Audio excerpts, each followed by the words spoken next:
I've got something I just have to tell Mom. Emma hesitated for a moment, taking a breath. But then, as if she'd made up her mind, she began speaking with force. I'm sorry. I can't do it anymore.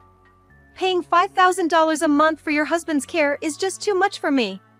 I've reached my limit, she said, tears streaming down her face. I couldn't understand what Emma was saying. $5,000 a month for care? What are you talking about? There's no need for care. My husband passed away 8 years ago. You know that, don't you? What? But Ryan said he needed the money for care. I didn't hear anything about your husband passing away. I'm so confused. Emma seemed truly unaware. I too couldn't fully grasp the situation, but the fact that my husband was gone was undeniable. I haven't heard anything about his passing. It's true. Emma pleaded desperately. I was sure she wasn't lying from her behavior so far, and I knew her well enough to know she wasn't the type to say such things. About 6 months ago, Ryan came to me saying he needed money for his father's care. He said he had received a lot of financial support from his parents during his student days and that it was his turn to give back. Hearing Emma's feeble voice, an anger like none I had felt before began to swell within me. I could easily imagine how much she had been struggling. I was certain that Ryan was lying. Given the situation, there was no doubt. I could overlook some things, but not telling his wife about his father's death and extorting money from her was unforgivable. I had to make Ryan realize his wrongdoings. Otherwise, I couldn't face my husband in heaven. With that determination, I approached Emma with a plan. Listen, let's gather evidence of Ryan's misdeeds together. We'll collect everything so he can't make any excuses, and then we'll confront him about it. My name is Sally. After graduating from nursing school, I started working at a public hospital in the city. The job was tough, but it's there that I met my husband. Initially, he came to the hospital as a patient. I was assigned as his nurse. As I nursed him, he would often talk to me. I was somewhat interested in him, so I engaged in these conversations. These chats during my tough job were a great source of enjoyment for me. And when he was finally discharged, he gave me his contact information. If you want, please get in touch. I didn't hesitate and contacted him right away. We then started dating officially. I later learned that he had fallen for me at first sight and was trying his hardest to get my attention. I found this incredibly endearing. Our relationship continued without any major fights. He was a very gentle person. And so, I married him. Our relationship remained good after marriage, and a few years later, our son Ryan was born. From that time, my husband's work became busier, and he was home less often. When the family was together, we would happily go out for meals or travel. A few more years passed, and Ryan went to college. The college was quite far, only reachable by plane. I felt anxious sending my son so far away, but reminded myself it was for his future. Ryan would come home during long vacations. He didn't seem much different, actually seemed brighter, so I felt reassured. But being a science major, his education was quite expensive. Ryan often asked me for money. Mom, I'm sorry, but I'm short this month. I need more money. Didn't I just send you some? What are you spending all this money on? It's for college stuff. All the books they ask us to buy are specialized and really expensive. And then there's equipment for research, materials, and so on. Ryan pleaded desperately. There's also living expenses. It's really tough, you know. I'm working a part-time job, but it's still not enough, he said in a near-crying voice. Hearing his voice made my heart tighten. I imagined how lonely Ryan must feel, living far from home. Our own life wasn't easy, but I thought I must help him no matter what. Okay, I'll send it within the week, don't worry. Thanks, Mom. Ryan sounded so happy when he heard my response. Just hearing that made me feel inexplicably happy. This continued until Ryan graduated from college. After graduation, He successfully got a job in a company in a city. I would have preferred him to come back home, but it couldn't be helped. The college was a distance that required a plane ride, but now it's reachable by train. It's closer, so that's good. But Ryan seems busier with work and hardly comes home anymore. Hey, Ryan. When are you coming home next? Let me know when you decide. Sorry, Mom. Work's so busy, I don't think I can make it. It's almost like I don't have days off. I can get called in by my boss unexpectedly, so I can't really come home. I see. It's tough, but it's good to work hard. Just don't overdo it. If you're feeling overwhelmed, make sure to talk to me. Yeah, I got it. Thanks. Ryan said and quickly hung up. His somewhat indifferent attitude hurt me. But I convinced myself it was inevitable. Ryan's a grown man now, and I probably shouldn't meddle too much. Trying to suppress my loneliness, I told myself this and refrained from calling him. I didn't want to disturb his work. For a while, we didn't contact each other. However, one day, Ryan called out of the blue. Hey, Mom, it's been a while. Everything is good? I'm fine. What's up? Well, I'm getting married. What? What do you mean? I met someone and we just clicked. We've decided to get married. I've already met her parents. We'll be coming home soon to introduce her to you. Okay, I'll be waiting. I said, hanging up. Ryan was finally getting married. Just thinking about it made my heart race. What kind of woman is she? Will I get to see my grandchildren? All sorts of thoughts raced through my mind. I happily marked the calendar for their visit. And finally, the day arrived. Ryan's girlfriend, Emma, was a quiet, beautiful, and kind-hearted woman. I liked her right away.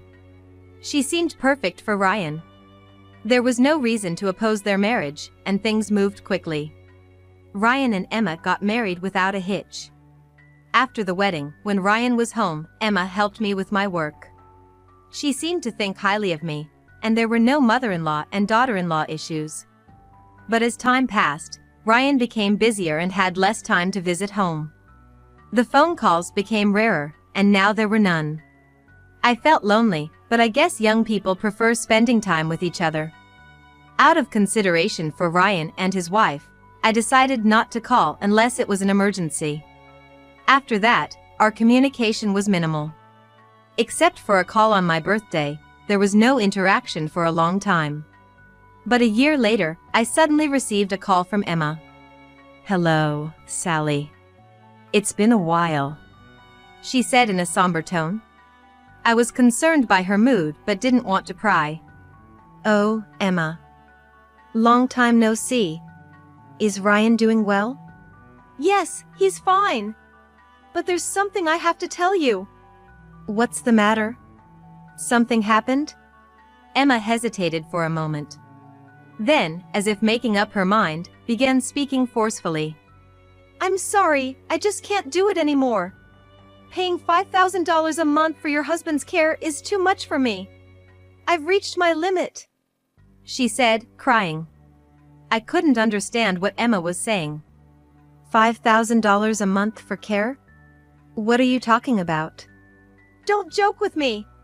But there's no need for care. My husband passed away 8 years ago. You know that, don't you? What? But Ryan said he needed money for care. I didn't hear anything about your husband passing away. What's going on? I'm so confused. Emma seemed genuinely unaware. I too couldn't fully grasp the situation. But the fact that my husband was gone was undeniable. Listen, Emma. My husband passed away 8 years ago. His chronic illness worsened, and indeed, he had required care before that. I said, trying not to upset Emma.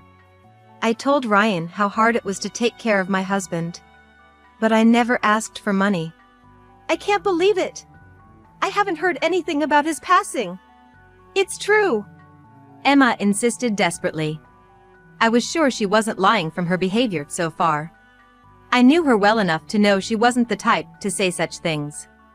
I recounted the time of my husband's death in as much detail as possible to Emma. When my husband was critically ill and it became dangerous, I contacted Ryan.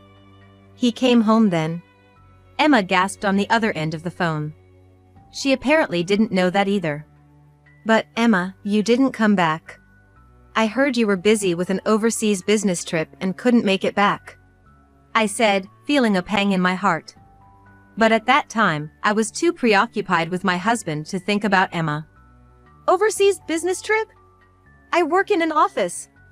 I've never been on a business trip abroad, not even once, Emma exclaimed, surprised. Why would Ryan say such a thing? Where did all the caregiving money I've been paying go? Emma was clearly shaken on the phone. But after a while, she began to explain the situation. About 6 months ago, Ryan came to me saying he needed money for his father's care. He said he had received a lot of financial support from his parents during his student days and that it was his turn to give back. Hearing Emma's feeble voice, an anger like none I had felt before began to swell within me. So, at first, I willingly paid. But the amount kept increasing, and now it's $5,000 a month, she said with a deep sigh. I could easily imagine how much she had been struggling. Even so, I've been using my savings to make the payments, but honestly, I can't do it anymore. That's why I called you. Hearing her words, I was sure Ryan was lying. The situation was clear. I couldn't overlook it, not telling his wife about his father's death and extorting money from her. If this demand escalated, it could even lead to a serious incident. I had to make Ryan realize his wrongdoings. Otherwise, I couldn't face my husband in heaven. I decided and then proposed a plan to Emma. Emma, I believe you. It's clear Ryan is lying. Really? I was so foolish. I should have told you sooner. Then this wouldn't have happened. No, it's not your fault. But we can't just let this go. Listen, let's gather evidence of Ryan's misdeeds together. We'll collect everything so he can't make any excuses, and then we'll confront him about it. What should I do? Well, Emma, I'd like you to collect any evidence you can find at home. Maybe in his study? There should be receipts and documents. I'll hire a private investigator to look into Ryan's background. He's probably up to more than this. Okay. I'll be careful and gather the evidence. I'll also use social media to see if I can find any information about Ryan. I'll contact you if I find anything. She ended the call. Initially, she was shaken, but not anymore. She was determined to thoroughly search for evidence. I searched the net for a private investigator and immediately requested an investigation into Ryan. A few weeks later, I visited Ryan's house. I had asked Emma when Ryan would be off. Emma guided me into the living room. Ryan, unaware of anything, was relaxing there. He was surprised to see me. Mom, what are you doing here? You should have told me you were coming. Sorry for not informing you. I just needed to talk to you about something. All right. But I have something to do now. I'll hear the details from Emma. Ryan seemed to have sensed something. He suddenly stood up, agitated, and tried to leave. Sit down, I shouted at Ryan. He was startled and fumbled around. Emma, expressionless, went over to Ryan and made him sit on the sofa. Ryan looked back and forth between me and Emma, clearly disturbed. You see, Ryan, I got a call from Emma the other day. She said you've been making her pay $5,000 a month for caregiving. Ryan's expression twisted and he bit his lip, realizing his actions had been exposed. But that's strange, isn't it? Since Dad's no longer with us. Whose caregiving costs are these? Tell me. Ryan didn't answer for a while. He looked down, scratching his head. No answer? Then I'll change my question. Emma didn't know about Dad's death. Emma watched Ryan with cold eyes. You said she couldn't come because she was on an overseas business trip, right? But Emma has never been on a business trip abroad, let alone any trip. What about that? Ryan still said nothing, looking down. Say something! I shouted louder than before, infuriated by Ryan's silence. Emma was also staring at Ryan sternly, lips tightly sealed. Ryan sighed heavily and rubbed his face with both hands. Listen, we already know you've been lying. We've gathered plenty of evidence, so keeping quiet now is pointless, I said, trying to reason with him. Confronting him aggressively wouldn't make him reflect. I wanted him to understand why his actions were wrong. Now, about the $5,000 you swindled from Emma. What did you use it for? Tell the truth. Ryan was silent for a while, but eventually, he began to speak weakly. I thought I'd use that money to start a business. My current job is tough, and I thought starting my own business would increase my income and allow me to work more freely. He mumbled. His eyes shifted left and right. I wanted to argue immediately, but decided to let him finish speaking. I know I did wrong to Emma and you. I was afraid to tell the truth because I thought I'd be opposed. I'm truly sorry, Ryan said and apologized. Good, you finally spoke up. Now, look at me, I said kindly. Ryan looked up, relieved, but then I dropped papers and photos in front of him. There were reports from the private investigator and documents Emma had found at home. Ryan's face turned pale at the sight. Looks like you've been in debt since college and even squandered money on nightclubs. You've been living quite lavishly, haven't you? And that's not all. You even made debts in my name, Emma added, pressing the documents against Ryan's face. Did you think $5,000 a month wasn't enough?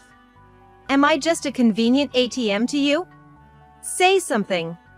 Emma seemed to have reached her limit, grabbing Ryan by the collar, shaking him. Remember, Ryan, I told you, we know all about your lies and have all the evidence, I said, stopping Emma and explaining again to Ryan. Ryan, now frightened by Emma's scolding, listened silently. We know how you've been spending your money, what your private life is like, everything. So trying to hide it now is useless. Ryan groaned softly, ruffling his hair. I didn't let that distract me and kept talking. We want to hear everything from you. Understand? So, tell us everything.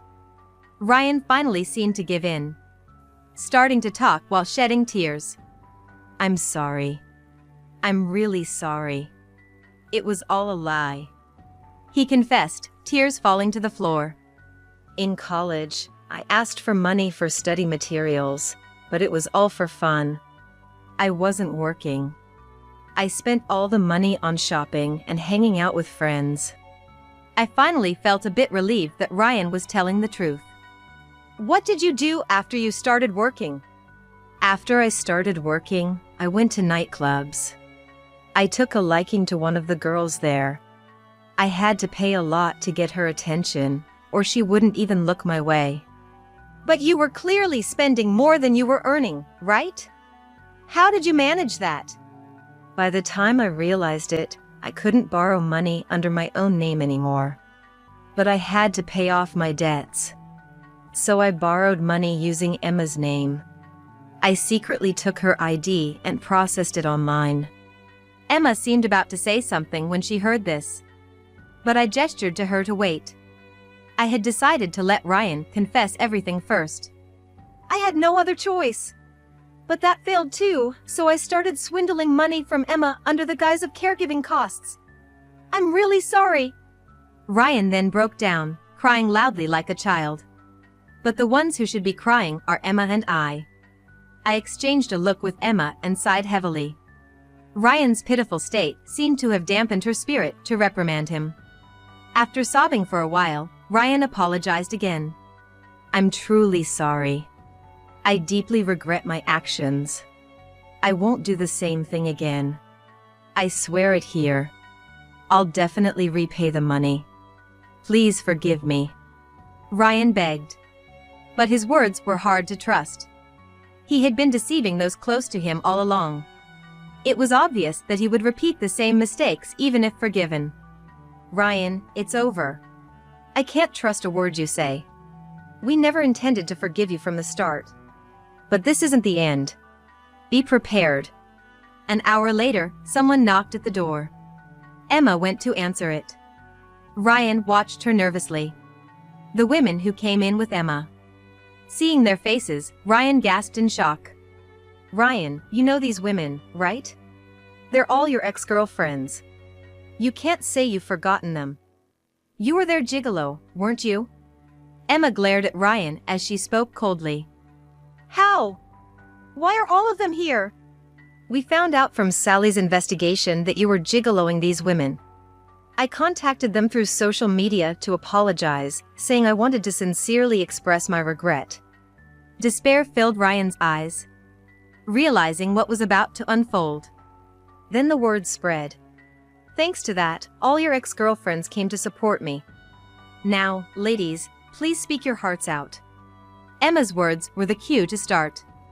His ex-girlfriends began exposing Ryan's misdeeds. Ryan, red-faced, endured the barrage silently. Listening to them, I felt ashamed.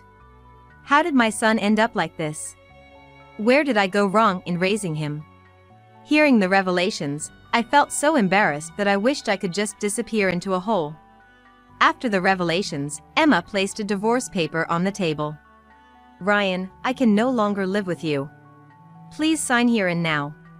Also, write a pledge to pay alimony and repay the loans you took without my knowledge.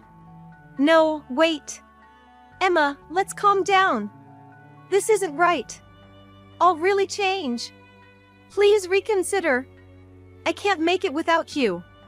Ryan pleaded pathetically, but his ex-girlfriends collectively scolded him for his antics.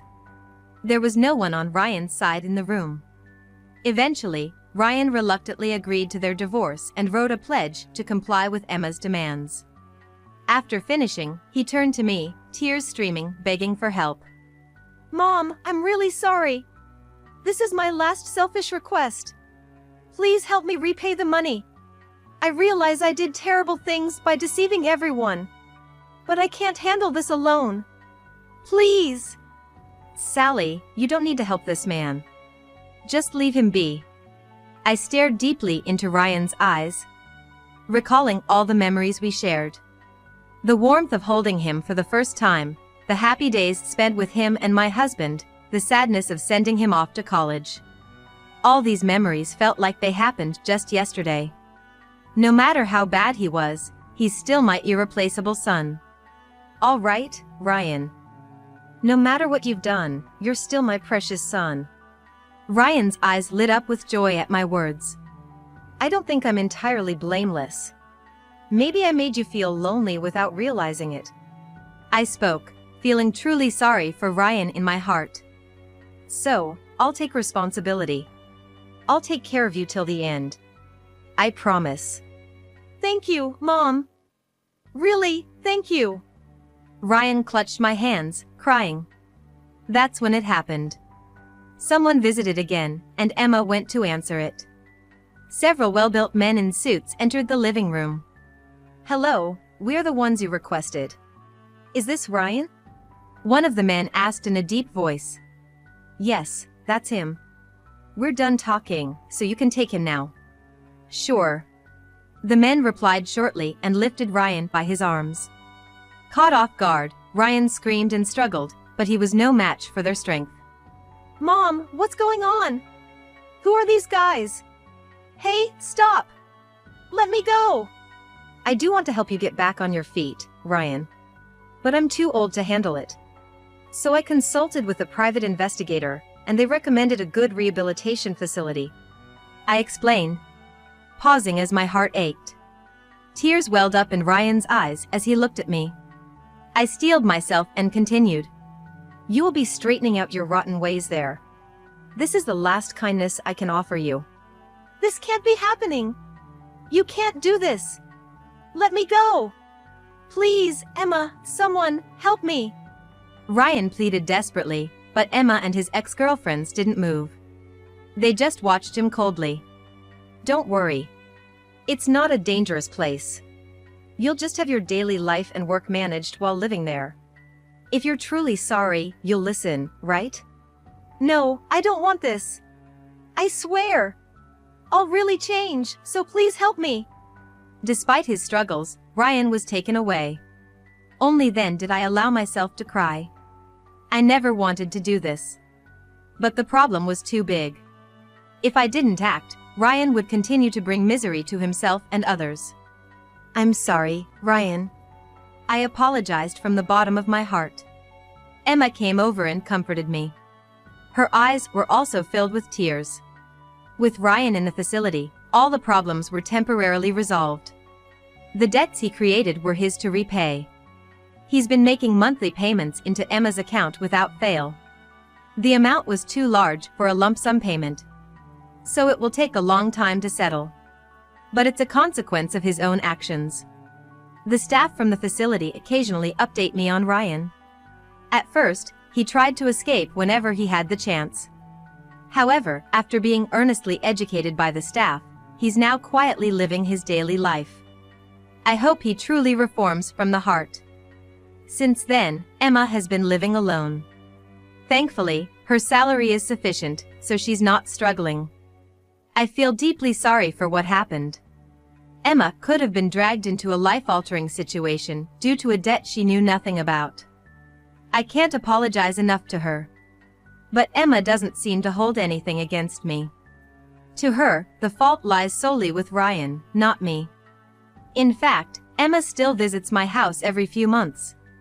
Mainly for tourism, but she brings various souvenirs, chats, and helps with household chores. Our relationship as in-laws may have ended, but it feels like we've grown closer. For me, who lost my husband and sent my son to a facility, Emma's visits are a great joy. Now, I look forward to her visits as I live my life peacefully alone.